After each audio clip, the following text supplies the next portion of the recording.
So recapping, in 536 we had Sabinus send an interpreter to Ambiorix, and Ambiorix is like, sure, you can talk to me, like, I promise I won't hurt you. And he pledges his faith, you know, about all this stuff. And then Sabinus talks with Kata, who's wounded, and Kata's like, nah, I ain't gonna go talk to Ambiorix, right?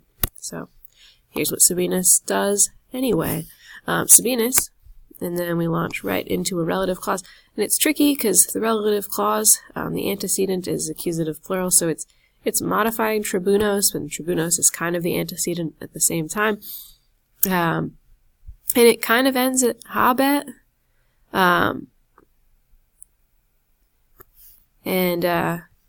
Or habebat rather.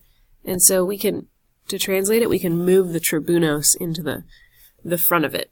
You know, the tribunos militum, I guess, are the antecedent. It's just unfortunately they're stuck inside it. So Sabinus, the tribunos, first object, we put objects in the green. And then they're also the objects of the relative clause. And so we had object and another object, the centuriones primorum ordinum. Here's what Sabinus does. Se sequi iubet. And we get a cum clause immediately after that, but we still want to know and what else he did, right? And he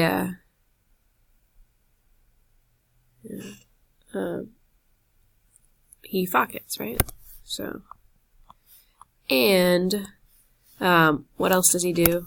Well, we get an ut clause, which goes to a subjunctive verb. Here's the other thing he does. He imperats. Okay, so that's our first sentence. Pretty easy. Sabinus, we'll go straight to the verb. Orders the tribunos militum, whom he habebated circumse in praesentia, and the centuriones primorum ordinum. What does he iubet those guys to do? To se sequi.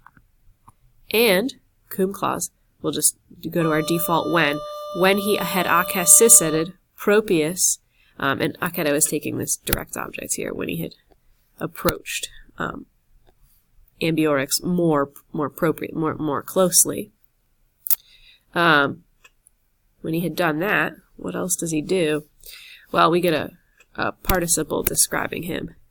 Having been ordered to arma abicere, having been ordered to, Yakio Yakare ab, his arma, he facets the imperatum, right? Like he carries out the command. He does the thing which was ordered. A couple ways to translate that. And what else does he do? He imperats suis, direct object of this compound verb that takes a dative direct object, right? He imperats suis ut idem faciant, indirect command here, right?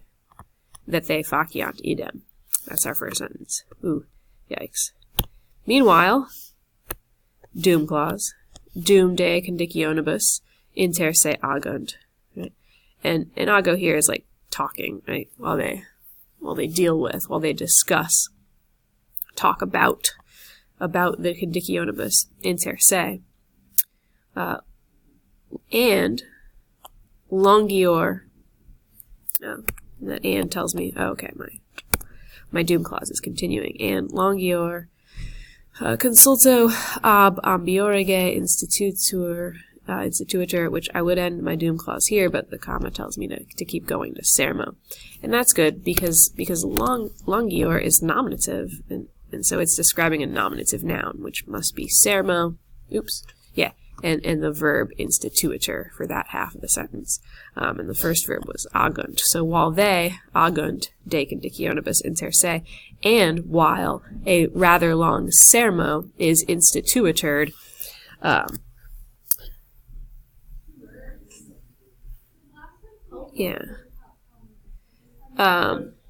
a rather long,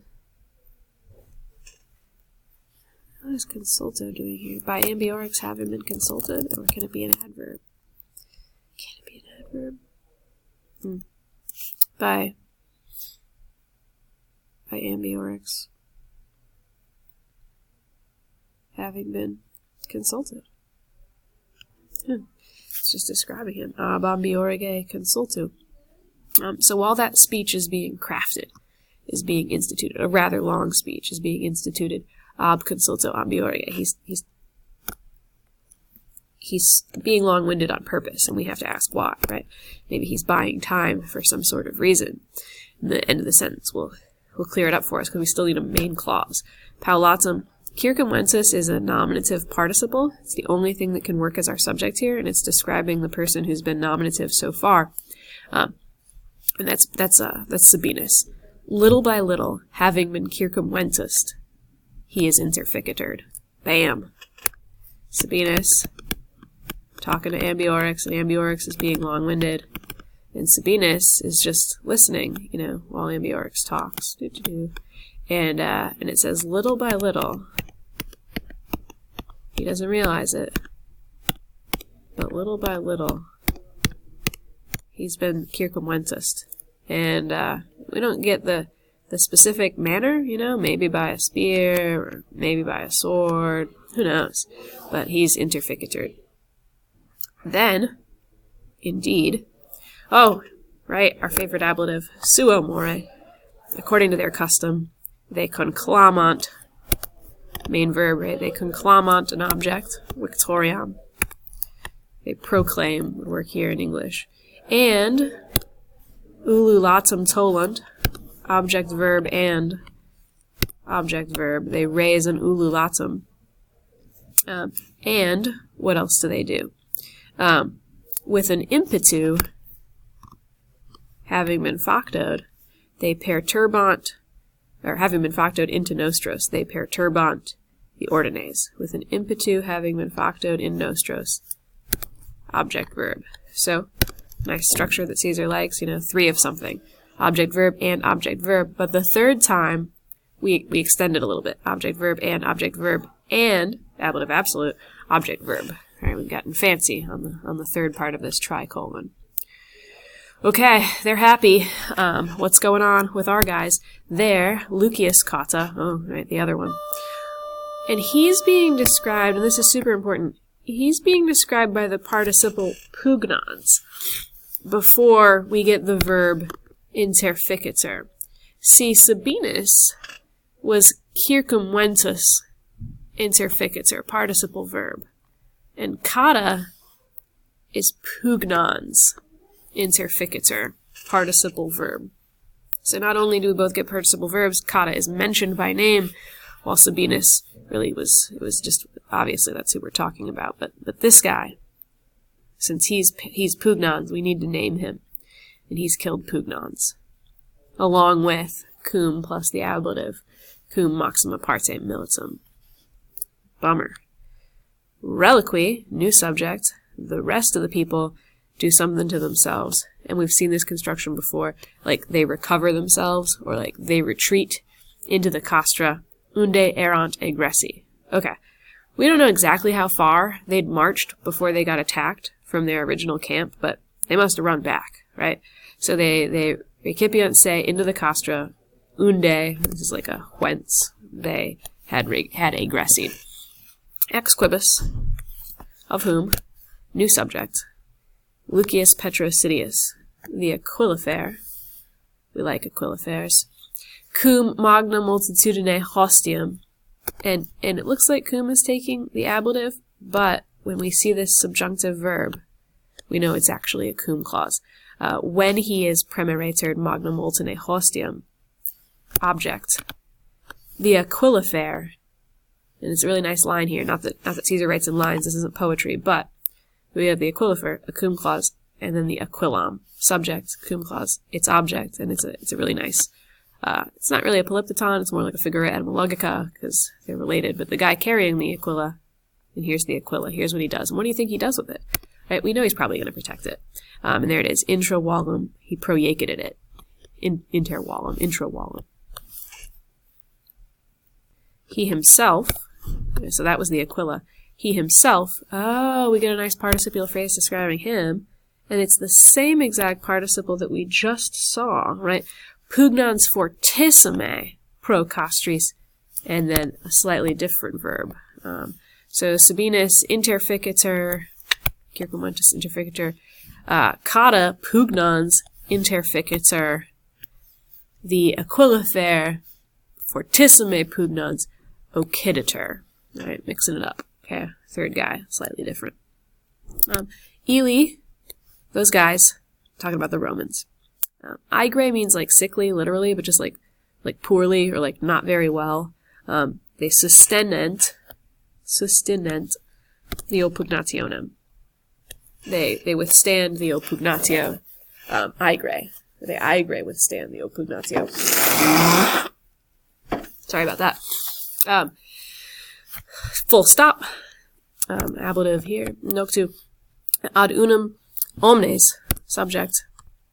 Desperata salute. Object. Say. Modifying our subject. In a desperate, with their health, with their safety being despaired over, with their safety having been despaired over, with their welfare having been despaired over. Se interficiunt. They themselves se interficiunt. And that's really sad, because we had interficator, occiditur, and now the active, but with se interficiunt, right? They have no other way out. So that's what goes on. And the Romans thought that, for the Romans, if it was your only way to prevent the enemy from killing you, that was the only time that it was honorable to do this. We get some poetry from Horace a little bit later, after the death of Cleopatra and Antony at Actium, and Cleopatra had killed herself. And Horace says that it's actually, she's a pretty tough lady for having done that, because she had lost the fight, like she was going to be taken prisoner. The best thing for her to do was to have killed herself. And so I think it's the same sentiment here with the soldiers. Whereas the other time we saw this happen in the De Bello Gallico was in Book 1, right? Somebody was suspected of having done so. Who was it? Do you recall? And it wasn't honorable, because the whole thing was like him just trying to get out of something, not because he had lost a war. So anyway, that's what happens to the reliquy, right? The rest of our soldiers. Pauci, though, right? Like a few. Ex poilio lapsi, participial phrase describing them. And this is a deponent verb, so like having escaped. It looks like having been escaped, but like having slipped out of the proilio. Incertis itineribus, by means of incertis itineribus. Per solas, ad titum labienum legatum. In Hiberna, here's what they do. They perveniunt. Right? They arrive by means of incertis itineribus. Per solas, ad titum labienum legatum. The other one, right? In his Hiberna. So they perveniunt there, and what else do they do? Eum, object, de rebus gestis, certiorum faciet. They inform, right? They make him more certain. The object, right? They make eum more certain, or they inform him about, Res Gestae is the title, later on, of Augustus's like autobiography. This is a term used by the Romans, like,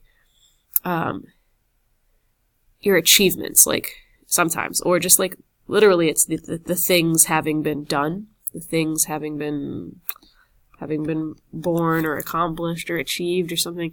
But it can also just mean like just the things that were done, right? So they make him more certain about the things which happened would be a fine way to understand it, but literally the things having been done. So, all right. So a few guys escape and inform our boy Titus Labienus.